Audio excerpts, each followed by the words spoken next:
Ela tinha 15 anos quando ela desapareceu em 1983. O que se viu depois disso foi uma sucessão de erros, contradições e, assim, silêncio de todos os lados. Não só da polícia, do governo, mas principalmente do Vaticano. Mas a única coisa que o Vaticano fez foi não permitir acesso a nenhuma informação. Dava pra ver que o Papa tinha muito medo de tudo que envolvia ali Emanuela Orlandi e que envolvia o sequestro dela e a família dela. Como que um caso desse, que acontece com duas adolescentes, são fechados ali no Vaticano, assim, sem nenhuma resposta? Eu acho que existem muitos mistérios que envolvem o Vaticano. Assim, são tantos que o mundo pode nem desconfiar. Isso daí é uma ponta solta das milhares das pontas que existem de escândalos dentro daquele lugar. O que aconteceu? Aonde foi parar esses corpos? O que a igreja faz com isso?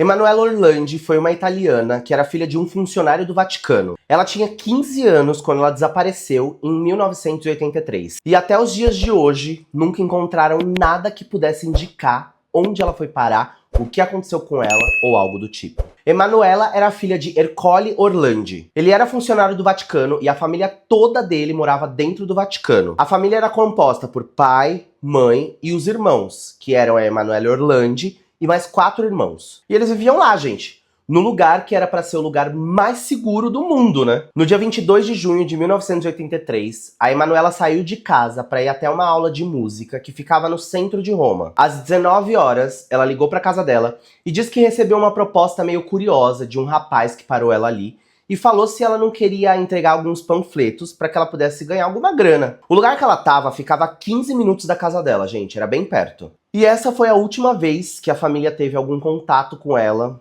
e uma ligação. A partir daí, ela foi dada como desaparecida, a polícia foi acionada e o caso ficou famoso na Itália toda. Mas o que se viu depois disso foi uma sucessão de erros, contradições e, assim, silêncio de todos os lados. Não só da polícia, do governo, mas principalmente do Vaticano. Durante anos, o Vaticano simplesmente ignorou esse caso. A família, na época que isso estourou, ela pediu ajuda, buscou respostas, tentou acesso a arquivos que ficavam dentro do Vaticano, mas a única coisa que o Vaticano fez foi não permitir acesso a nenhuma informação. E assim, além disso, na época, iludir toda a família dela, né? Alguns dias depois do desaparecimento, o Papa João Paulo II, que era o Papa na época, fez menção a Emanuela durante um ritual da igreja chamado Ângelus, lá na Praça de São Pedro. Ele implorou a sua libertação, né, publicamente ali para milhares de fiéis. Mas aí as pessoas ali já desconfiaram, porque ele demorou um pouco para falar. E quando ele falou porque estava circulando boatos de que o sequestro dela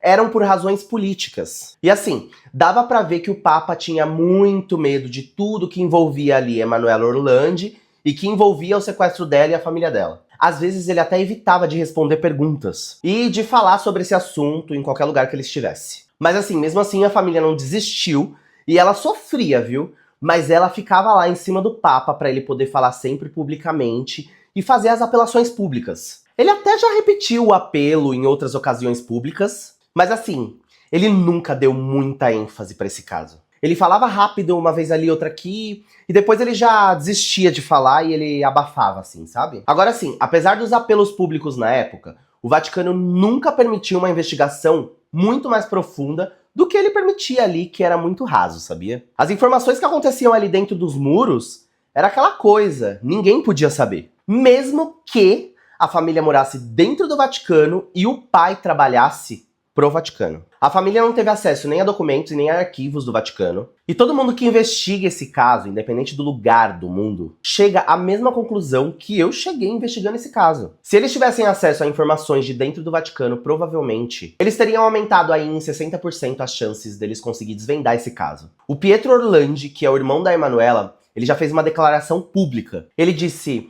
o Papa na época fez que se importava, mas nunca permitiu que a verdade fosse investigada. E a verdade pode estar dentro do Vaticano. Agora, vocês sabiam que o Vaticano já esteve envolvido com escândalos financeiros do Banco Ambrosiano? Esse banco, né, o Banco Ambrosiano, na mesma época que aconteceu ali as coisas da Emanuela, ele faliu, e ele já foi um dos maiores bancos privados da Itália. E ele já esteve profundamente envolvido com o Instituto para as Obras da Religião, que é o Banco do Vaticano, né? Assim que ele é chamado. Depois foi descoberto que o Banco Ambrosiano já teve ligações obscuras com organizações mafiosas, movimento anticomunista secretos e com uma loja maçônica altamente influente na política da Itália e no submundo italiano. Em 1982, um ano antes do desaparecimento de Emanuela, o Banco Ambrosiano faliu e estava com buracos de mais de $1 bilhão em suas contas. Gente, e tudo que eu disse até agora pra vocês é real.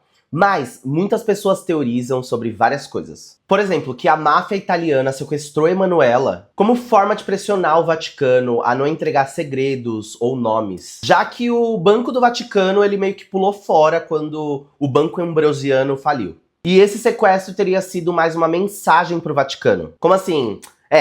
Vocês nos devem coisas, viu? Então, a gente tá sequestrando aqui, pra te avisar. Fiquem ligados com a gente. E ainda dizem que a máfia escondeu Emanuela ali por um tempo, depois foi obrigada a se livrar dela justamente pela fama que teve o caso, e porque esse caso se tornou ali um problema político. Em 2017, um documento foi vazado pelo jornalista Emiliano Petibaldi, não sei se é assim que fala, se não for, me desculpem. Esse jornalista, ele é conhecido por investigar casos, coisas dentro da igreja, ele não gosta muito da igreja, e ele faz isso para poder denunciar mesmo os casos de escândalo que tem lá dentro da igreja. Esse documento, segundo ele, teria vindo de dentro do próprio Vaticano, mais especificamente da Prefeitura dos Assuntos Econômicos de Santa Sé, e era uma suposta nota de despesas com Emanuela Orlandi. O documento dizia que essas despesas eram durante vários anos. Ele listava alimentação, hospedagem, despesas médicas, registro de movimentações de Emanuela entre Londres e várias cidades. Os valores totais desses gastos do Vaticano com ela foram supostamente 500 mil euros. E as datas indicavam que Emanuela tinha sido mantida viva ali, até 1997. E vocês sabem qual foi a resposta do Vaticano contra essas acusações? Na época, eles negaram a autenticidade do documento. Foi assim, em uma única resposta. Disseram que ele poderia ter sido fabricado, mas o irmão de Emanuela na época levou o documento a público e pediu uma investigação. Só que assim, até hoje a igreja nunca provou que o documento era falso. E ainda tratou de abafar esse caso o mais rapidamente possível. E é o que eu falo, gente. A igreja, ela é muito ligada à política, ela é muito ligada à polícia, à justiça ali da Itália. Então, pra igreja ter o poder de abafar ali um caso, 2 palitos. Agora, acreditem se quiser no que eu vou dizer pra vocês. Em julho de 2019, a família Orlandi recebeu uma carta em casa. Essa carta ela era uma carta anônima que dizia: se quiserem encontrar os restos mortais de Emanuela, abra a tumba onde está enterrada a Anjo. O que seria essa tumba? Era uma tumba que ficava localizada dentro do cemitério Teutônico, que é um cemitério que fica dentro do Vaticano, e ele é reservado a membros da elite da igreja e aristocratas de origem alemã. Agora, por que aristocratas de origem alemã? Isso é assunto para outro vídeo. A tumba que foi citada era de uma princesa bávara, que faleceu em 1836. Essa carta acabou se tornando para a igreja na época uma pressão internacional. E assim, eles não tiveram muito o que fazer, né?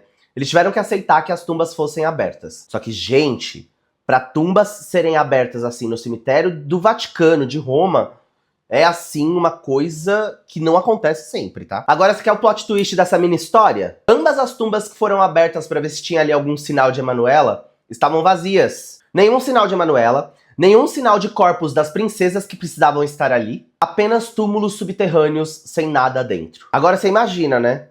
Gente, se um túmulo ali subterrâneo não tem nada dentro, o que aconteceu? Aonde foi parar esses corpos? O que a igreja faz com isso? Na época eles até deram uma desculpa meio esfarrapada, falaram que alguém poderia ter tirado na hora da reforma que teve ali algum tempo atrás e coisas do tipo. O pai da Emanuela nunca deixou de trabalhar no Vaticano. Eu acredito que pela condição de vida dele era o único meio que ele tinha ali de ganha-pão. E ele acabou falecendo em 5 de março de 2004. Ele faleceu com 74 anos, sem saber o que aconteceu com a sua própria filha. Bom, agora ele já deve saber, né? Hoje tem apenas a mãe, que já é idosa, e os irmãos que ainda seguem vivos. E, gente, a família já desistiu de justiça, tá? Agora a única coisa que eles querem é verdade.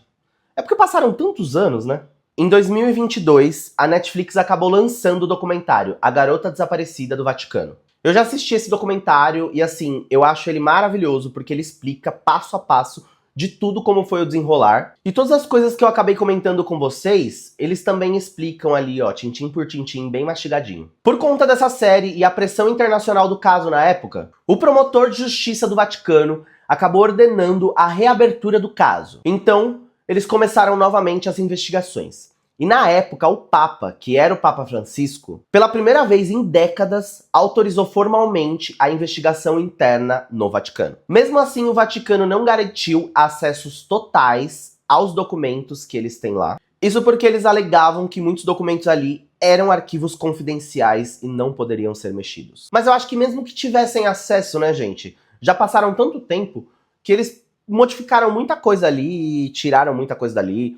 Então, mesmo que o acesso fosse permitido a tudo, talvez não seria tão válido, né, nos dias de hoje. Agora eu vou dizer pra vocês querem o maior plot twist de todos? A Emanuela tinha uma amiga de infância chamada Mirella Gregory. 40 dias antes do desaparecimento de Emanuela, Mirella, que na época tinha 15 anos, recebeu um telefonema em casa e disse que ia encontrar um amigo na rua. Gente, pra vocês entenderem, a Itália sempre foi um lugar seguro naquela época. Então era normal que as crianças saíssem ali na rua, andassem por ali. Não é como se fosse aqui no Brasil, né? Aqui no Brasil ainda tem uns lugares que são normais, mas assim, hoje a gente é muito mais atento do que naquela época. Bom, voltando. Aí a Mirella saiu pra encontrar esse tal amigo e desapareceu. Nunca mais apareceu também. Em 2023, quando o caso Emanuela foi reaberto, o da Mirella também acabou sendo. Principalmente para eles entenderem ali se os dois têm ligações. Agora, o que eu me questiono é, gente, como que um caso foi reaberto em 2023? Se ele foi reaberto, significa que algum dia ele foi fechado, ele foi terminado. Como que um caso desse, que acontece com duas adolescentes, são fechados ali no Vaticano, assim, sem nenhuma resposta? Gente, isso daí são coisas que acontecem quando envolvem aí grandes poderes, como o Vaticano, sabe? Ah, Vinícius, mas o que você acha? Eu acho que existem muitos mistérios que envolvem o Vaticano. Assim, são tantos que o mundo pode nem desconfiar. Isso daí é uma ponta solta das milhares das pontas que existem de escândalos dentro daquele lugar. Se vocês gostaram desse vídeo, já deixa o seu like e compartilha com seus amigos, porque a partir de agora terão casos assim toda semana. E um beijo e até o próximo vídeo. Fui, amo vocês!